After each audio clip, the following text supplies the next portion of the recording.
The best columnist I love to read, Fiscal Times Liz Peek. No questions about the Wall Street's historic 25,000 breakthrough on the Dow.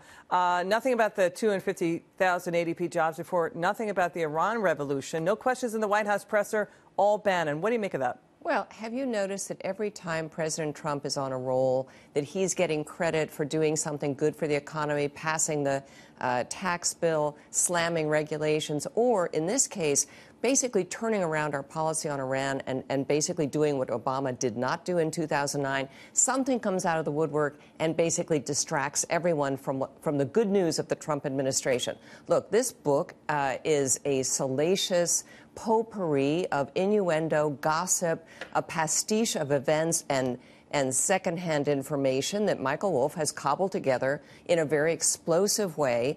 In fact, I was reading to you earlier, he has a preface to the book in which he basically says, this is Michael Wolff introducing his books, introducing his book, and he says, sometimes I have let the players offer their versions, in turn allowing the reader to judge them.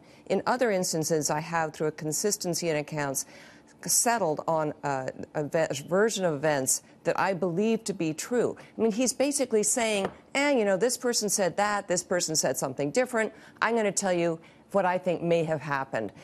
I mean, honestly, I think the fact that the networks and everybody else is paying so much attention to this is really deplorable, particularly when you're... They want to bury Trump. No matter all of his successes, they want to bury him. That's exactly right. We know this to be true. What is the 84%, 90% of the coverage of Trump has been negative? That's not something that Donald Trump is making up. And the sad thing is, it's so infuriating him that it drives him to sort of reckless tweets and antagonizing the press even more.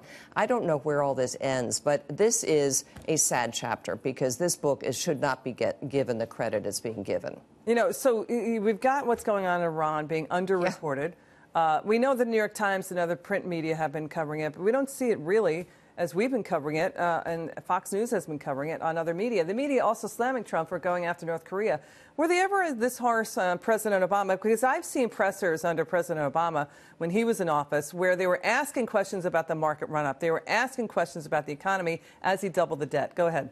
Well, no. I mean, no, because all roads lead to some credibility here for Donald Trump. Even the New York Times, for the first time, I think, literally in the past year, on January 2nd, they ran an article saying, guess what? His deregulation agenda and the prospects of tax cuts for businesses have actually engendered faster growth and job creation. The first time the New York Times has actually said Donald Trump may be a factor behind our accelerating economy.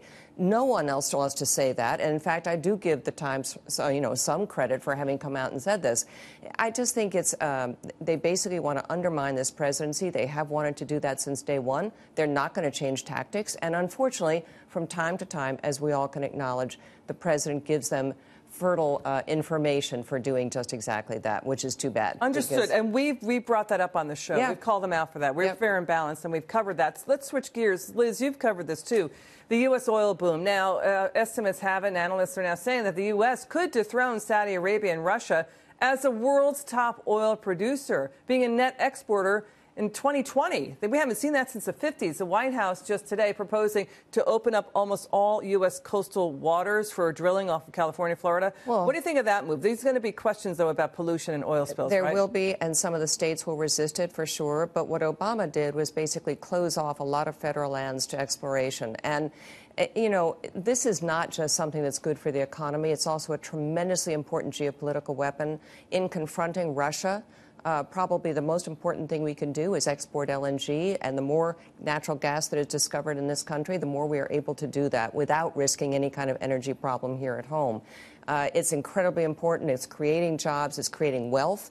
Upstate New York is a place where they're not allowing fracking. Jobless rate, what, 2% in North Dakota? Yeah, exactly. I mean, compare and contrast the states that have ushered this in. It's a great thing. And to your point about Russia, it's like sanctions on steroids when you have cheap oil. Yep, exactly Liz Peek, right. We love having you on set. Thank you. We love having you on the show. Read Liz Peek's column in the Fiscal Times. Great writer.